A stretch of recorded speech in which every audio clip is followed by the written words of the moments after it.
बिस्मिल्लाहिर्रहमानिर्रहीम। असल बात से मैं हूँ इकबाल जंजो। नाज़रीन, आज का दिन बड़ी अहमियत का हामिल था और आज तारीख़ी फ़ैसला होना था और हुआ।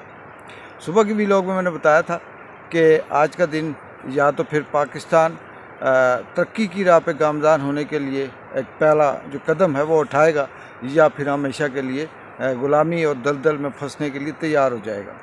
चीफ़ जस्टिस उमर अता बंदयाल ने आखिर उस चीज़ को हल कर दिया, वो फ़ैसला सुना दिया जिसका पूरे पाकिस्तान को इंतज़ार था कि पंजाब असम्बली तहलील हुई थी। उसके बाद उस 90 दिन के अंदर इलेक्शन करवाने थे। उस इलेक्शन को ना करवाने के लिए हुकूमत और जो फिर केयर टेकर वहाँ पे कायम थी, मोहसिन नकवी की हुकूमत, ये अपने तमाम तर हरबे इस्तेमाल कर रहे थे। इन्होंने आइनी, कानूनी और जो मसनूई थे, जितने भी तरीके थे, ताकतें इस्तेमाल करके इसको डिले करने की कोशिश की और डिले करते रहे। एंड पे फिर ऐसा हुआ कि पीटीआई के जो वकला थे वो मजबूर हुए, सुप्रीम कोर्ट से रुजू किया और सुप्रीम कोर्ट ने आज फ़ैसला सुना दिया कि ये इलेक्शन आगे मई में होने हैं, 14 मई को होने हैं। 13 दिन उन्होंने आगे किए। उन्होंने कहा जी जो 13 दिन ज़ाया हुए हैं वो हम देते हैं। अब सवाल यहाँ ये पैदा होता है कि इस वक्त हुकूमत का बड़ा जो ख़ास इजलास है, इसे कहते हैं कि खुसूसी उनकी जो मीटिंग है वो जारी है और उसमें कुछ हल्की फुल्की खबरें निकल के आ रही हैं कि हुकूमत जो मुफाद परस्तों का एक टोला है वो इस वक्त ये कह रही है कि हमें ये फ़ैसला मंजूर नहीं और ना इस पर अमल दरामद करेंगे और ना ये इसके काबिल है।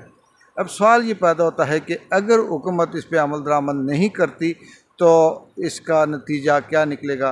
क्या वाकई इलेक्शन डिले होंगे या फिर इलेक्शन होंगे या कोई और शक्ल निकल आएगी एमरजेंसी की या किसी भी हवाले से? तो इसमें जो ज़ाती एक तजिया है वो ये है कि ये फ़ैसला किसी आम आदमी का नहीं है, किसी सियासी जमात का नहीं है, या फिर ये फ़ैसला इस तरह से कोई रिट पटिशन को दायर करने के बाद कोई नहीं सुनाया गया। ये फ़ैसला पाकिस्तान के आइन का है, ये फ़ैसला पाकिस्तान के कानून का है और ये फ़ैसला पाकिस्तान की सबसे बड़ी अदालत सुप्रीम कोर्ट ने के चीफ़ जस्टिस ने सुनाया है। यही वो सुप्रीम कोर्ट, यही वो चीफ़ जस्टिस थे जिनकी बुनियाद पे, जिनकी वजह से, जिनके फ़ैसले पे, जिनके सो मोटो पे मौजूदा जो हुकूमत का जत्था है, या आप ये कह सकते हैं कि ये जो मुफाद परस्तों का एक टोला है, ये इस वक्त बराजमान है। नाअहल होने के बावजूद, नालायक होने के बावजूद, करप्ट और बिल्कुल जिसे कहते हैं कि इंसानियत के दर्जे से गिरने के बावजूद ये लोग इस वक्त पाकिस्तान में हुक्मरान हैं। तो किसकी वजह से हैं? इसी सुप्रीम कोर्ट की वजह से हैं और इसी बेंच और इसी चीफ़ जस्टिस की वजह से हैं। दूसरी बात कि आज पाकिस्तान में पाकिस्तान के जो पहले मकबूल लीडर थे जुल्फ़िकार अली भुट्टो, पाकिस्तान पीपल्स पार्टी के जो रहनुमा थे, चेयरमैन थे, उनकी आज फांसी का दिन था। ये बड़ा अफसोसनाक बात है, लेकिन वो भी जुडिशल मर्डर कहा जाता है उसको। और उसी दिन आज इसी फिर अदालत ने, पाकिस्तान के कानून ने एक बार उस जो दाग था उसको धोने के लिए कोशिश की और अल्लाह करे कि आगे आस्ते आस्ते धुलता जाए। लेकिन अफसोसनाक बात यह है कि जो अपने आप को भुट्टो के वारिस कहते हैं, जो ये कहते हैं कि हम भुट्टो की लेगेसी को आगे चलाते हैं, जो ये कहते हैं कि हम भुट्टो के जो उसकी सियासत है, जो मीरास है, वो हम लेकर चल रहे हैं, जैसे बिलावल भुट्टो ज़रदारी हो गया या बाकी जो दूसरे, ये आज इनका मातम है। इनका ये है कि जी आज माशाअल्लाह क्यों नहीं लगा, आज एमरजेंसी क्यों नाफिज नहीं हुई और आज फिर से कानून में आइन की सुप्रीमेसी क्यों हुई और कानून क्यों जीता।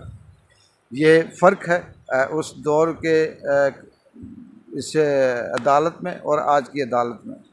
कानून वही था, अदालतें वही थी, लेकिन वक्त के साथ साथ गुलाम हमेशा गुलाम नहीं रहता, वो निकलता है और उसे भी आज़ादी चाहिए होती है और वो आज़ादी लेकर रहता है।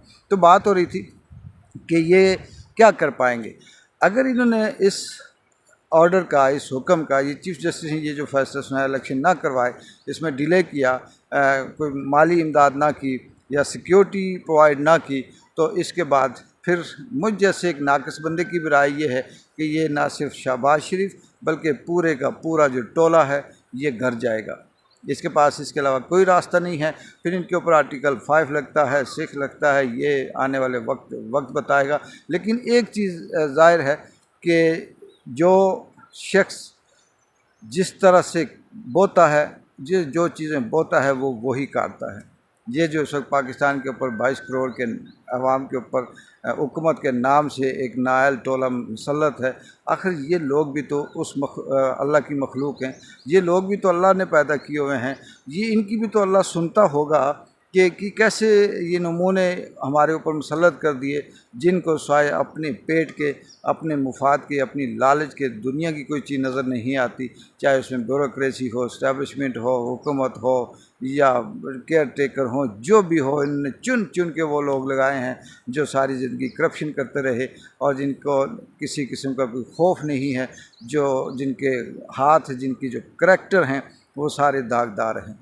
और ये लगता ये है कि ये अपने हाथों से अपने जो कब्र है वो खोद रहे हैं और ये ख़ुद में गिरेंगे, और इससे पहले कि ये अपनी किसी गलतफहमी में रहें, ये ताकत दिखाएं, ये अगर फ़ैसले को नहीं मानते तो इस वक्त पीटीआई अकेली नहीं है, इमरान खान अकेला नहीं है, बल्कि इस वक्त वकला की बहुत बड़ी तादाद, आम आदमी की बहुत बड़ी तादाद, फिर जो दूसरी सियासी जमातें हैं वो फिर मज़ीद इनकी जो हकीकत है वो खुल के सामने आ जाएगी कि ये हैं वो लोग जो 75 सालों से इस मुल्क को लूटते रहे और मिलकर खाते रहे।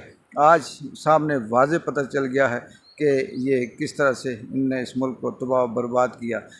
नाज़रीन, ये बात मैं आपको फाइनल बताता चलूँ कि मुश्किल पैदा करने की कोशिश करेंगे, इसमें कहीं ना कहीं से एतराज़ात लगाएंगे या कुछ भी करेंगे, लेकिन ये फ़ैसला ना रिव्यू होगा, ना वापस होगा, इलेक्शन होगा और अगर नहीं होता तो फिर ये लोग भी यहाँ हुकूमत में नहीं बैठ सकते, क्योंकि ये chief justice supreme court of Pakistan का फ़ैसला है, ये किसी आम आदमी का या किसी आम जिरगे का नहीं है। देखते हैं कि वक्त के साथ साथ शाम तक, कल तक मौजूदा जो टोला है ये क्या ताकत दिखाता है या ये किस तरह की हरकतें करता है और मज़ीद अपने लिए कितनी मुश्किलें पैदा करता है। तब तक के लिए इकबाल जो की इजाज़त दें। अल्लाह हाफ़िज़।